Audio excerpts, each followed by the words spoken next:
The Georgia Southern Eagles are surging. It's Locked On Sunbelt.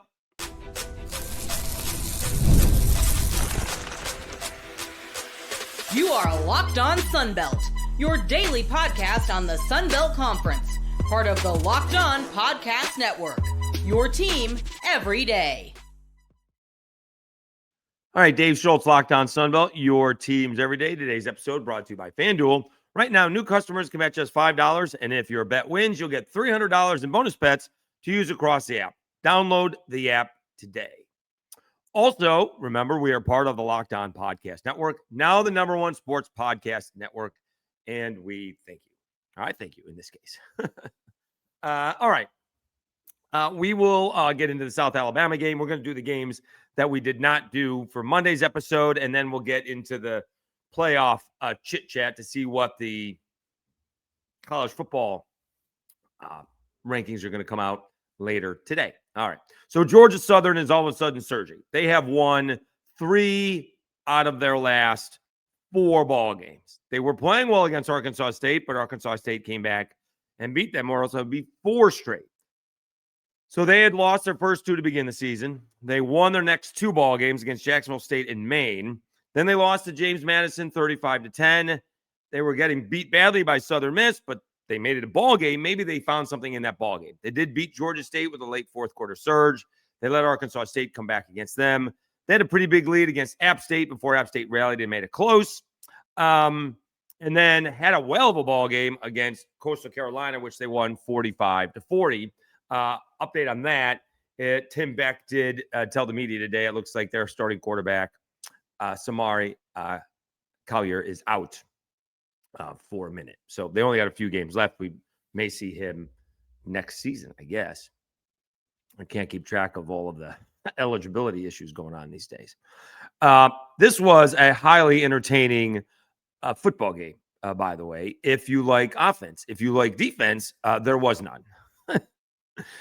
Total yards, 653 for Georgia Southern, 482 for Coastal Carolina.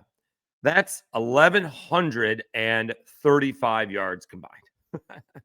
It was 21-17 at the end of the first quarter.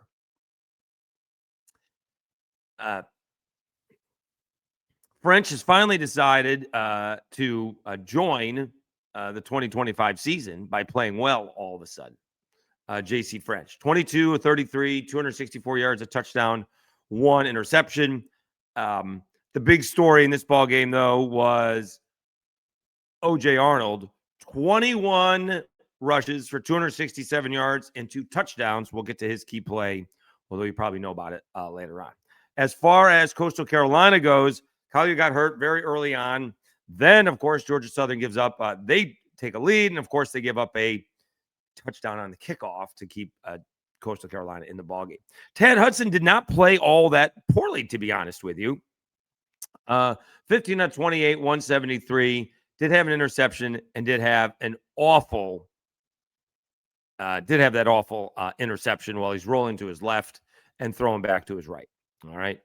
Graves was 1 for 1, 75-yard touchdown. Washington was 1 for 1, 12-yard touchdown. So they played 4 quarterbacks. We'll see if they keep that mix going on with Hudson, Graves, and Washington moving forward. But obviously Washington, wide receiver, and let's see, where's Graves is also a wide receiver. So they did a little wide receivers passing there. Okay.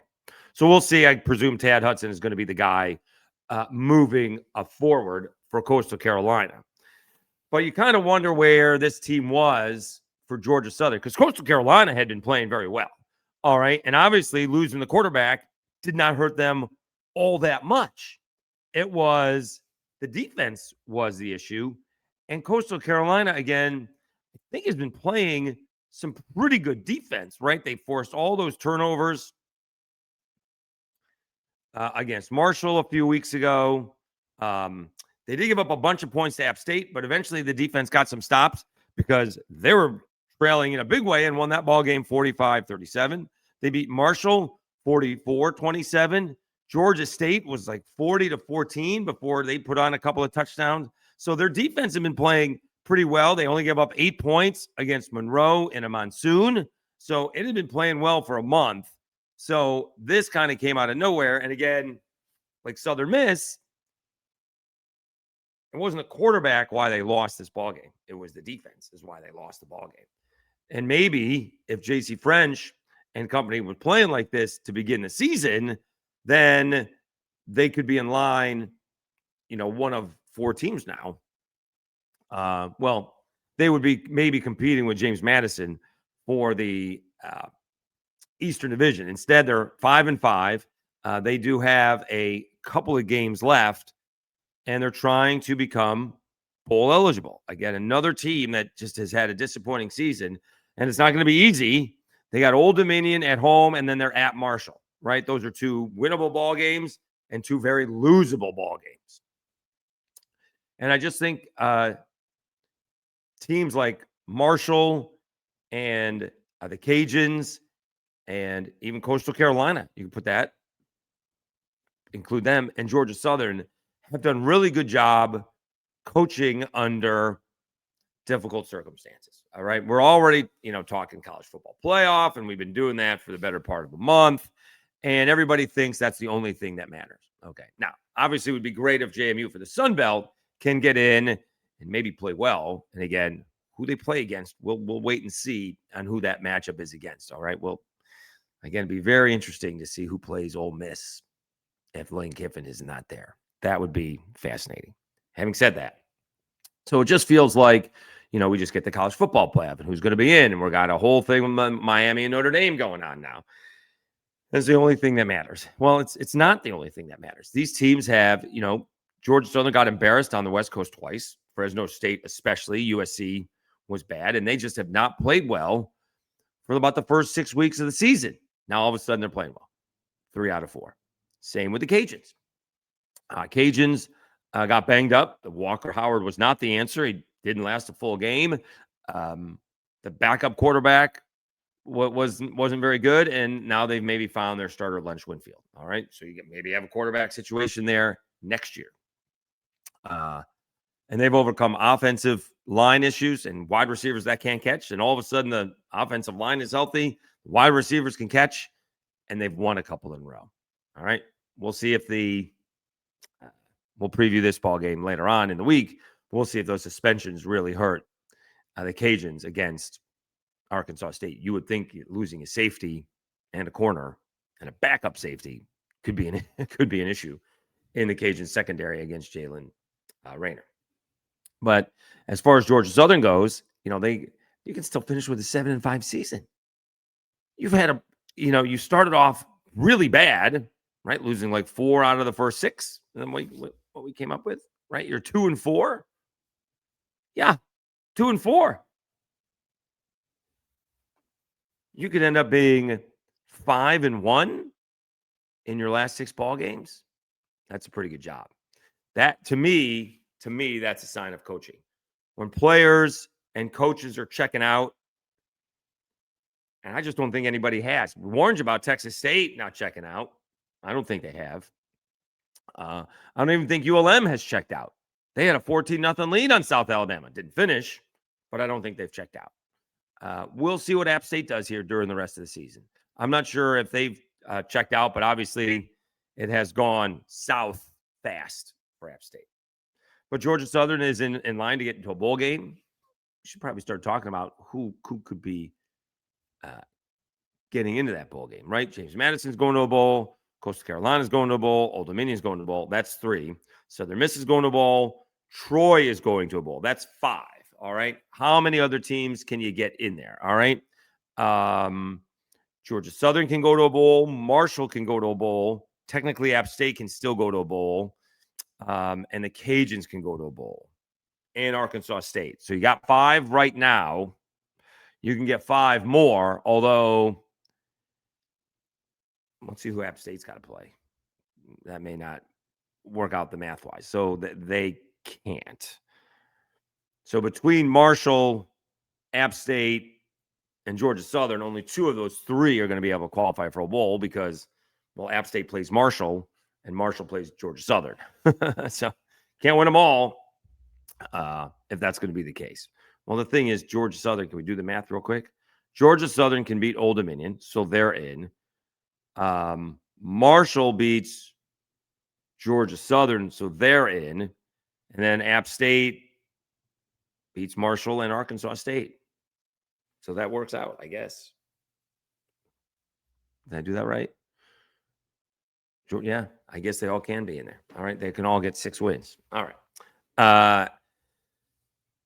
All right, so I think those teams are surging, and I think they've done a good job with the coaches. All right, let's talk about that South Alabama ball game. We'll do that when we come back after I tell you about FanDuel.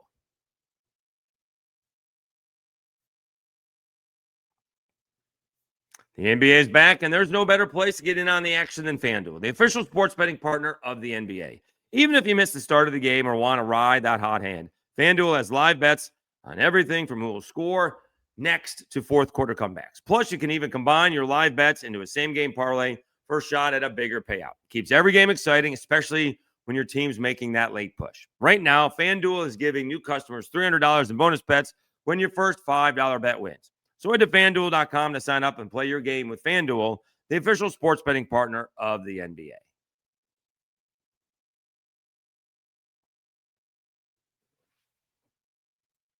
All right, Dave Schultz, Locked On Sunbelt, your teams every day and part of the #1 sports podcast network. Here's to you.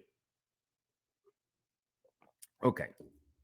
South Alabama has had an awful season. There's just no way to put it.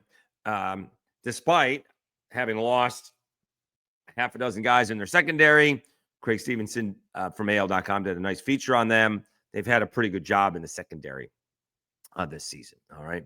They rank pretty highly, apparently. But it has just been a bad season. All right. You lost Gio Lopez after the spring. And it just has not come together. A lot of and they fell flat, right? They played okay down the stretch against Tulane, had a chance to tie that ball game up, and then held their own against Auburn. And so, thought process was a little high that, they could compete a little bit in the Sun Belt West. And it just has not gone that way, right? They got shellacked by Coastal Carolina. They lost to what is a very good North Texas team. They were very competitive with Troy. They blew the Arkansas State game. They held on to beat Georgia State. They fell way behind against the Cajuns, made a game of it, and then come from behind to beat Monroe 26-14. This was all Monroe in the first quarter. All right. And I'll be honest with you, did not tune in, I think, time of the game. I got here to begin the second half. And here is the first quarter summary. Although, how about this? Due to a turnover, South Alabama actually had more yards, 75, than ULM, 54. All right. But ULM was up 14-0. And even at halftime, South Alabama had more yards than ULM, and they were down 14-7. Very odd. But the announcer said that South Alabama hit one big play, Bishop Davenport to Anthony Eager, and the light clicked on. And it just got going for South Alabama. Overall, Bishop Davenport, 17 out of 23, 162 yards, 13 carries, 50 yards, 2 touchdowns. Keith Bullock had 20 attempts, 85 yards, 2 touchdowns. I think it's KJ Phillips, right? 20 carries, 65 yards. Keenan Phillips. All right. Anthony Eager coming into his own. All right. 5 catches, 83 yards. Finally starting to hit him downfield. They used to do end arounds with him and wide receiver screens just to see if they could break him loose. Again, same high school class as Alabama's Ryan Williams. Just to let people know. From McGill-Tulane right there in Mobile. Same high school as Jalen Tolbert for the Dallas Cowboys. And Bubba Thompson, his South Alabama teammate, as it turns out. And so they rally. This was a bigger game than we may have thought because, ULM has had a a bad season, right? They have not. They started out pretty well, but faded just like last year. They won 3 out of 4 to begin with, including a big win over Arkansas State. They went into UTEP and hung on to win that ball game, but then got shellacked by Northwestern, lost in a monsoon to Coastal, got beat up pretty badly by Troy, got hammered by Southern Miss, didn't look good against Old Dominion, and their best game probably in a month or so has South Alabama, and they saw South Alabama outscore them 26 straight points. Still not sure why South Alabama was going for 2 at one point in time. Just kick the extra point, way too much time to be worrying about that. But let's be honest, if South Alabama lost that ball game, is a Major Applewhite's job on the line? Again, I don't think so. With Clay Helton and Mike Desmo and guys that have just not had, the type of season that we thought. That's who I picked to win the divisions and play for the Sun Belt Championship. A little bit off on that, or a lot off, as the case may be. But it has not gone well. Now, in this new era of NIL and portal, do you get a one-off because you got ravaged and you got to do better the next time, right? We'll see. We'll see if they make any changes. Let's see what they've see with the South Alabama. I think it's been their defense, which has been the real issue here, right? Let's see what they've scored. All right. Now, early on, they scored.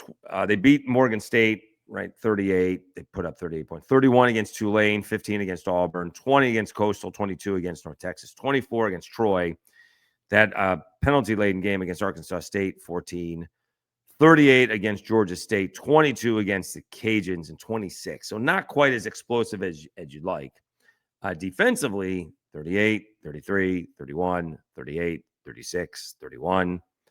They held Arkansas State to 15. They even gave up 38 points or 31 points to Georgia State. They gave up 31 to Louisiana, and they gave up their best performance of the season, actually,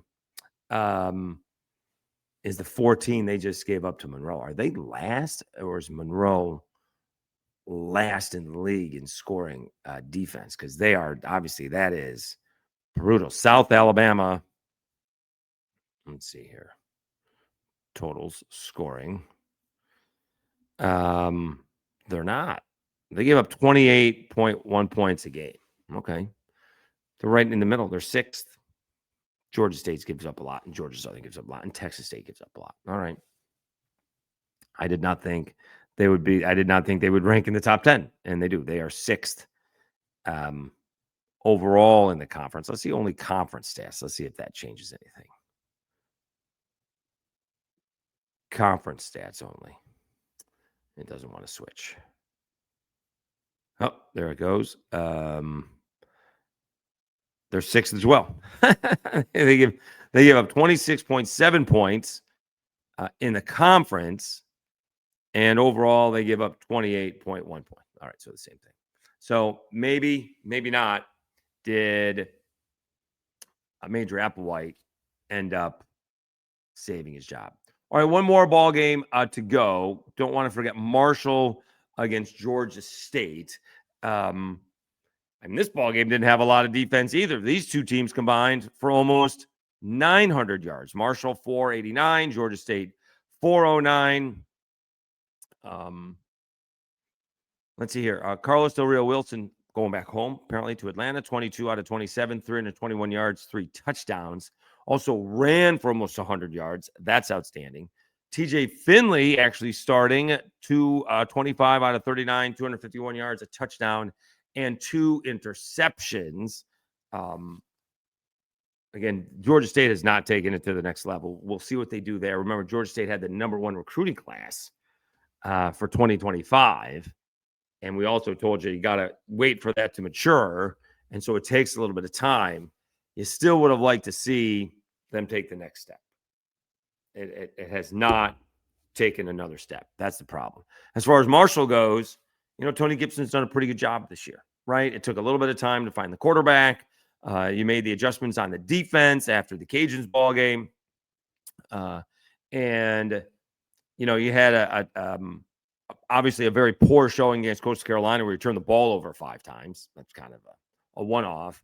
And you hung with JMU. Now you got 2 ball games left to try and get bowl eligibility, which I think would also be a good job by Tony Gibson in his first year of being a head coach. It's just much different being the coordinator to the head coach. And I think Tony Gibson's done a good job.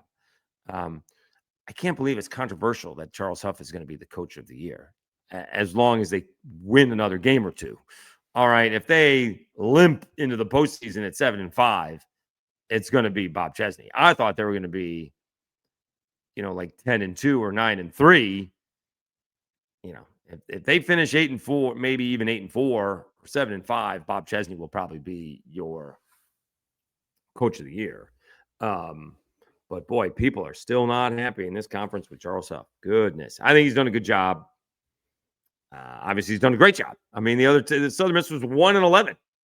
They've already won 7 ball games. So I think he's done a good job. Although, did I see this right? Bob Chesney's name has been linked to UCLA. Is that a fit? All right. Anyway, let's take a time out. We'll talk about the college football playoff. And will JMU get ranked when the new rankings come out? We'll do that after I thank you. All right, it has. We're so close to 2,700. Come on, guys. I asked my nephew if he would ask his basketball team. He's the team manager for where he goes to school. Get the guys to just subscribe. I'm just so close to 2,700. Would really appreciate it. But it has been another great month in October. We're halfway through November. And we'll see if we have any coaching carousel coming down the pike. I did not see Charles Huff's name mentioned in any of these openings, but we'll see what happens. Obviously, if a John Summerall leaves, Tulane's got to do it. So we'll see where this all goes. But again, thank you so much. We're going to get into basketball more as football, unfortunately, dies down. And then we're just not that far away from baseball. All right. Still planning on going to the Sun Belt Championship game. I got to switch with somebody at work. We'll see if that happens. But I wanted to thank everybody, making sure that, and you guys know how much I do appreciate you. And I appreciate the back and forth. And it seems it's growing. I'm getting a lot of comments on YouTube from new people. All right. So I appreciate it. Appreciate the everydayers. I know you guys are there, but I appreciate the new people coming in as well. Thank you so much. All right, Dave Schultz, Lockdown Sunbelt, your teams every day. Will JMU be ranked when the new college football playoff rankings come out on a Tuesday? Okay. So it's really down to 3 teams now, right? Memphis lost, South Florida lost. All right, so they are eliminated. Okay. As far as the American is concerned, you do have Tulane. They beat Florida Atlantic. They're 8-2, 5-1. And North Texas, who is 9-1 overall and 5-1. And the only team they've beaten at all this year, if you want to call it that way, is Washington State. And they put a drubbing on Washington State, 59-10. They did beat Navy. I guess that's a thing. His Navy's better. But they got hammered at home by South Florida, 63-36. So if we start going to strength of schedule, okay, because I don't think it's very good. All right. You want to go to Bill Connolly from the 16th. Last updated after games of over November 15th. I will also say, take this number with a grain of salt, because SP Plus had Texas State 97% chance of beating the Cajuns. Now, I'm not saying they didn't have a chance to beat the Cajuns. They certainly could have beaten the Cajuns. But maybe go 55, 60%, all right, instead of 97% based on the stats. Anyway, so we'll see what this says here in terms of the strength of the schedule, because we're going to start from the bottom. Places like Georgia State, 133rd, ULM, 129. All right. Who are we looking for? We are looking for North Texas. All right. Well, App State's 112, South Alabama 111, Georgia Southern 107, Cajuns 104, Coastal 102, my Orange 101. All right. Still moving up. Troy 92, Southern Miss 86. I thought that maybe this is different than what I thought it was to begin with. All right. I do not see North Texas or Tulane is 58, but they've played some teams. I missed him. All right. JMU is 25th. North Texas is 24th. That's a little crazy. All right. That's what it is right now. Okay. So that's interesting. Let's see what the rankings are. So offense, defense, special teams. Oh, no. Hold on. That's the SP rankings. Let me see strength of schedule. Okay. I was going to say that those numbers are not correct. I did not go far enough to see that. Although these numbers are looking pretty much the same. Just moving on up the rankings. We're at 50. Neither one of them are here because this is SP plus. This is kind of adjusted. JMU is 16th. North Texas is 12th. How about that? All right. I don't think that's right to be the case. But again, JMU is going to end up playing Washington State to match North Texas. Okay. Again, we take the SP plus out of there. All right. Take that with a grain of salt. The FBI. The resume with the strength of schedule in the college football playoff power index. Okay. So we can see James Madison has a strength of schedule that is 24th. All right. North Texas is 28. No. Tulane is right in there as well. Right by. Oh. Is that strength of schedule? No, SOS. All right. We want strength of schedule. I'll get this right. Okay. That seems a little bit high for both teams. All right. Do not keep on going down. Tulane is 71. Well, JMU is a little higher. All right. So Tulane is 71 because they have played some guys. Did I miss Texas State? North Texas is 127. James Madison is 119. There you go. I knew they were down low. Okay. So Tulane's got the edge, but they've got 2 losses.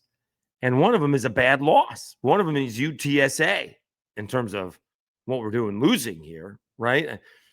So we shall see what happens later today when the new rankings come out later tonight. So it'll be, there's not that much football left. And again, JMU's got Washington State, and then they're going to Coastal, which is not quite as big as matchup. There's not going to be quite as much on the line in terms of what's on the line for Coastal in terms of winning the East. They can't do that now because JMU only has the one game left in the East against Coastal. Obviously, there'll be a lot on the line for JMU. But there's not a whole lot of difference between JMU, North Texas, and Tulane outside of Tulane's got the 2 losses. 2 losses. So strength of schedule, Tulane's a little bit better, right? They played, I think it was Ole Miss. Didn't play very well.